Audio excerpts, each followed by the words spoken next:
Well, I think the important thing about a combination program, as everyone here has described, is that bricks and mortar offers an opportunity for a consumer to have personal interaction, personal communication, actually physically taste and touch the product.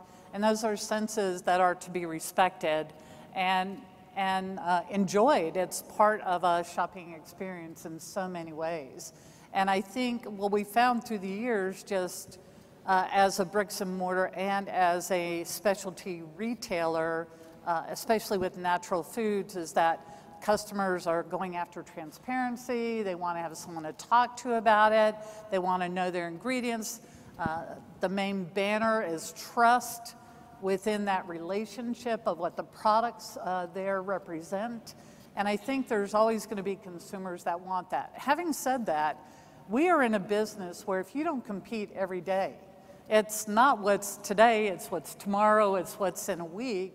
And I think we're like farmers in a sense that we have to get out there every day and earn it better and have the vision to continue to evolve. So for us, nothing new except there are just new places in the landscape that we have to incorporate into the model. Let's talk about, and I'd like everyone to answer this question, let's talk about the consumer. You know, we talk a lot about millennials, you know, that when they wake up in the morning, they never want to eat the same thing twice in their lifetime. You know, we talk about Generation Z, and for them it's all about value, and they love chicken and all that other stuff. But as a whole, when we look at consumers, what's the most challenging aspect that we haven't figured out when it comes to food and consumers at retail, whether it's e-commerce or whether it's brick and mortar? Who wants to take a stab at that one? That's an easy question. I'm happy to start. So I think something that we're seeing a lot with customers is customers have very strict diets or they're looking for very specific products. And I think for a long time that was really hard in brick and mortar because you walk around and you have aisles and aisles of shelves in front of you. And 40,000 products. You have to look at every nutrition label in order to see what fits your needs. Online, it's a little bit easier. We're able to help customers filter down to what they're looking for. We're able to surface different products within search, surface different products within browse. And what's exciting is that we're really getting towards those customers who are looking for very specific products. We're able to help them in that way. What I think is going to be interesting moving forward is that customers are really looking for very personalized service. So whether it's in-store and where they can talk to somebody who can direct them towards the right product for their diet, or whether it's online where they can put in their profile and get a personalized list of products to shop for, I think we're going to see a lot of impact with personalization. What do you say to the critics who say, you know, what shopping online does is it takes the sex appeal away? You know, I can't talk to the fishmonger or the cheesemonger. And, you know, I put in my personalized list on jet.com, and I'm just going to order that. It's easy to order that. I don't have to worry about it. I don't have to think about it.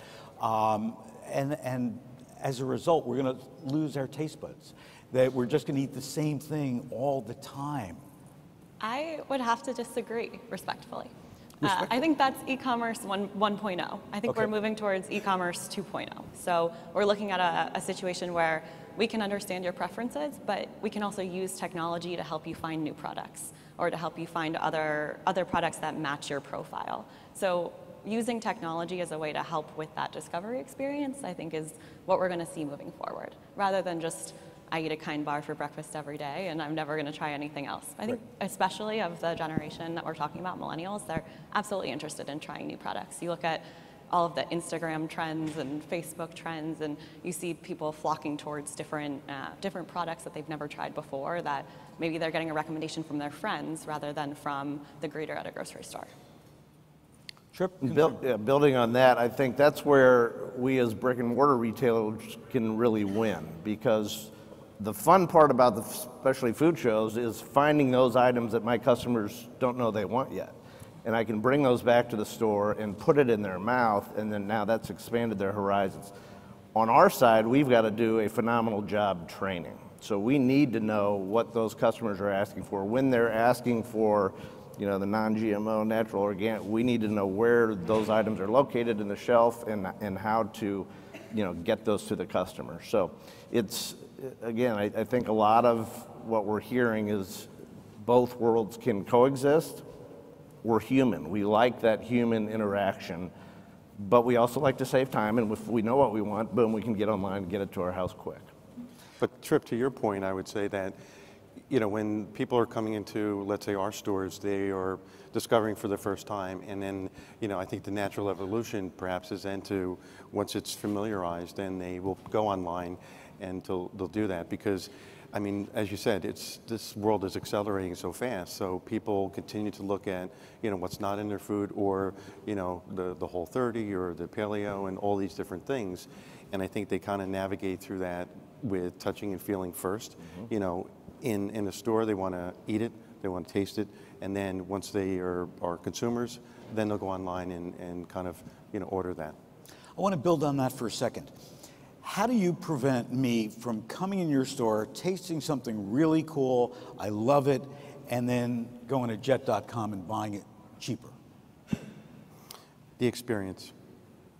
So I'm going to engage you, and we're going to, you know, teach you not only that one product, but it's going to be, most people when they come in, they're building a recipe, right? You're feeding, you know, the family, you're feeding yourself. So I think it's an ingredient, or it's a meal, and you build on that whole concept of what is it that you're buying, what is your usage, and how can we connect to your lifestyle? So it's about a relationship. Absolutely. It's all about the experience. And that's one of the #1 reasons why I think people, and a lot of, I mean, the brick and mortars that are here today that are unique in the country are so special because they have that education, they have that staff that really is passionate about what they sell. You were going to? Yeah, well, it's not only the experience, but it's the deliverable on that as well. So buying a box of supplements is going to be a totally different experience than having a cheese, for example, cut to order and wrapped. When you order a perishable online, certainly it's quite a different thing. So there's that logistics component is quite different from a boxed product.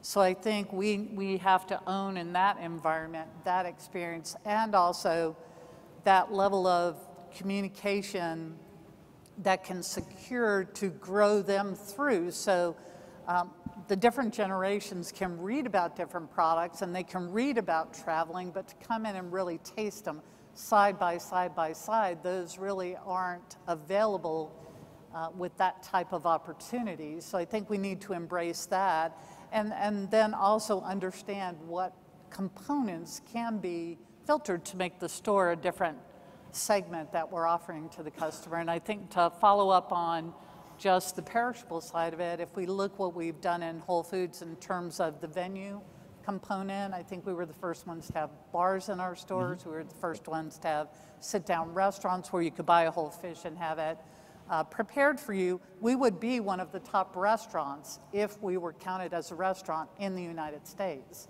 So I think the combination of experience, the combination of creating a community, an online community is much different from a physical community that you're in touch with and you're local and supporting it. And so I think there's so many advantages for being both in different ways, and also that combination, we've got to continue to grow that.